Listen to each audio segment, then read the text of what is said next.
name is Muhammad Razin bin Muhammad Ibrahim. My metric numbers are 4233001571.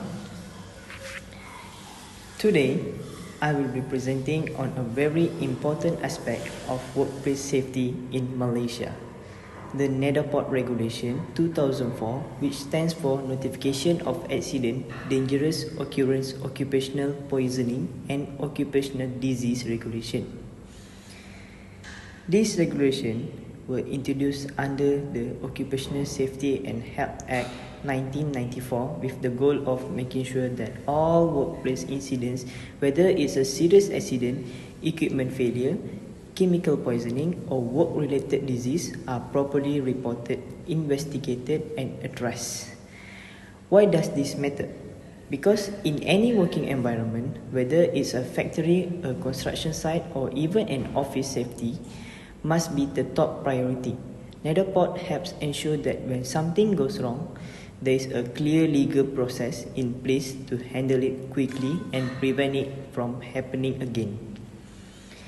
Throughout this presentation, I will explain 6 key regulations under NADOOPOD, examine real-life incidents in Malaysia that highlight the importance of this law, and discuss risk assessment strategies and safety measures that can help prevent workplace hazards. Thank you. I will pass for my teammates to other part.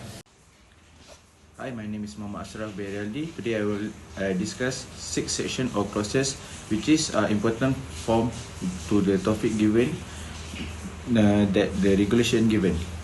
First is Regulation 3, Accident Notification. The relevant why I pick this regulation, the employer is required to report the nearest DOSH office with agency if a workplace accident results in death or major injury. Why this so important? Because prompt reporting allow DOSH to investigate the occurrence in a timely manner, take corrective action where necessary and prevent recurrence. It promotes a sense of responsibility and speed of action. The second, Regulation 4, Notification of Hazardous Occurrence. This regulation requirement mandates employer to report any dangerous incident even if no one got injured. For the example, include the equipment explosion or structural collapse. This is important to report instance of non-injury incident to determine systematic dangers and act proactively before someone gets injured. Next, the Regulation 5, Notification of Occupational Poisoning. The relevant this regulation is employer must notify occurrence in which a worker is poisoned by toxic substance such as chemical or gases and develop poison or health signs. This is important to protect employees in hazardous industry such as manufacturing chemical by ensuring harmful exposure is monitored and treated to avoid a long-term health issue. Number 4, Regulation 6, Notification of Occupational Disease. This requires employer to report occupational disease such as asbestos, hearing loss or skin disease related to working activities. Why it matters? This for early detection of work-related illness enable intervention and medical treatment specific to the condition and can identify harmful working practices that need to be addressed early. Number 5, Regulation 8, Employer's obligation to keep records. This employer must keep record of all incidents reported under NADOOPOD for 5 years. This is important because the record keeping is an encouragement to opponent, aids in investigation and helps in monitoring long-term safety performance and organization-wide trends. Lastly is Regulation 9, Giving false information. It is an offense to give false or misleading information in a report with knowledge that is so to do DOSH. Why it matter? Because this provision puts honesty and integrity in reporting so that the investigation are based on facts, which is a prerequisite for enforcing workplace safety. My name is Asnadi, and I want to talk about incident in Malaysia that highlight the importance of occupational safety and the NADOOPOD Regulation 2004. Number one is industrial explosion at a chemical plant in Pasir Gudang. A chemical plant explosion in Pasir Gudang result in multiple injuries and environmental hazard. The incident was linked to poor safety protocol and inadequate hazard assessment, violating workplace safety regulation. The Department of Occupational Safety and Health launched an investigation under the NADOOPOD Regulation, ensuring that the accident was reported and corrective measures were implemented. This case demonstrates the critical role of NADOOPOD in enforcing workplace safety, preventing future occurrence, and holding companies accountable for negligence. The impact of the incident: number one is injuries and casualty. 3 workers were injured with 2 suffering hands burn on their hands, while another sustained a broken leg after jumping from the building to escape the fire. Environmental safety concerns: the explosion released thick black smoke, raising concern about air pollution and hazardous material exposure in surrounding area.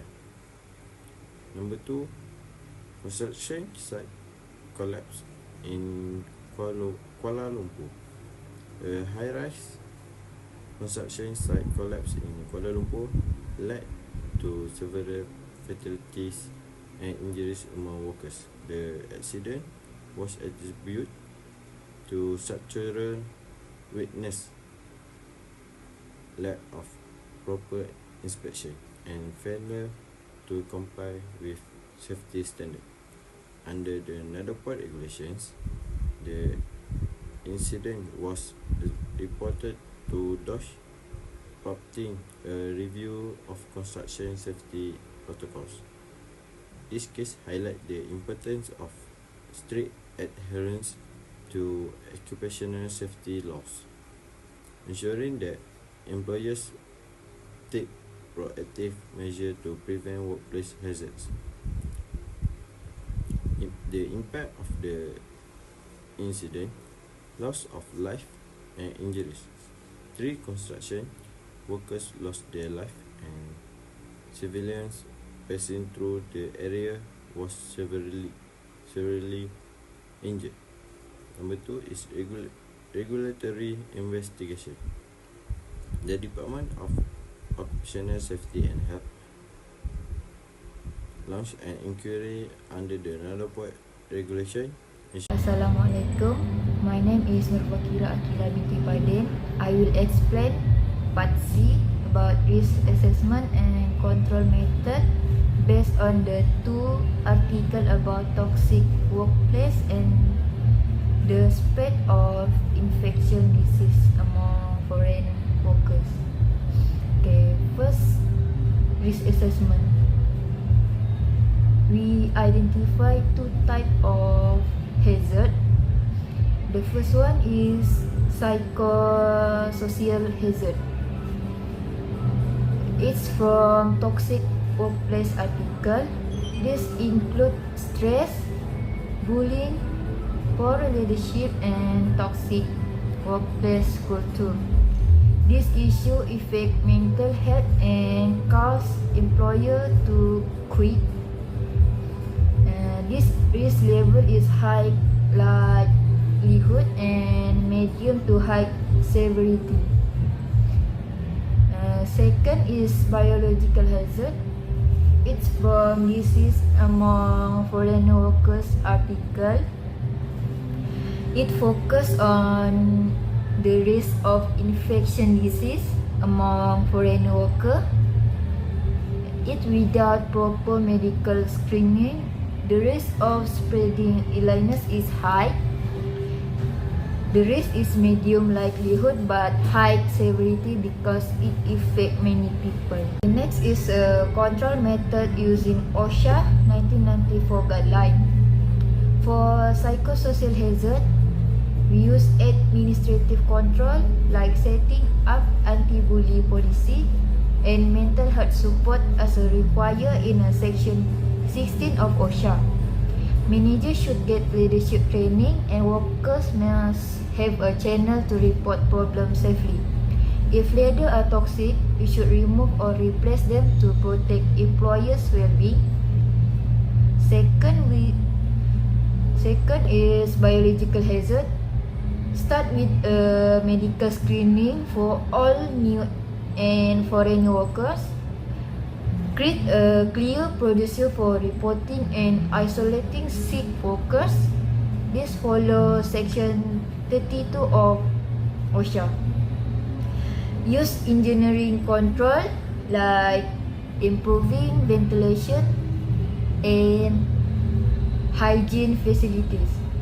Lastly, provide PPE such as mask, glove and hand sanitizer. Assalamualaikum. My name is Nur Faida Filza binti Ibrahim. So my part is part B, 2 types of daily management preparations. The first one is regular safety briefings and health checks. Conduct daily or weekly toolbox talks on workplace safety, mental health and disease preventions, and perform routine health screening, especially in high-risk environments. Number 2 is continuous monitoring and feedback mechanisms. The first one is set up anonymous feedback system for employees to report hazard and concerns without fear or retaliations. The last one is use data from incident reports and employee feedback to update risk assessments and improve control measures. Thank you. To conclude, NADOOPOD Regulation 2004 are not just legal requirements. They are critical tools for promoting a safety, healthy and responsible work environment.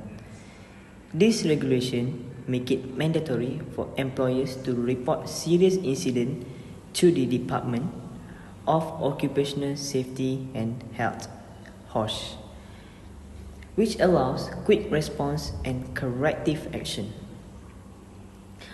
The real-life case we look at, such as the Pasir Gudang chemical plant explosion and the construction site collapse in Kuala Lumpur, it clearly shows how dangerous the consequences can be when the safety is not taken seriously. These incidents remind us of the importance of strict compliance with occupational safety laws. Risk assessment and control measures, especially when applied proactively, it can help identify potential hazards before they turn into tragedies. Whether it's addressing toxic workplace culture or preventing disease outbreaks among workers, safety needs to be integrated into daily management practices. In the end, workplace safety is everyone's responsibility. By following NADOOPOD and implementing effective safety strategies, we can build a safer, healthier, and more productive working environment for all employees. Thank you guys. That's all from us. Thank you.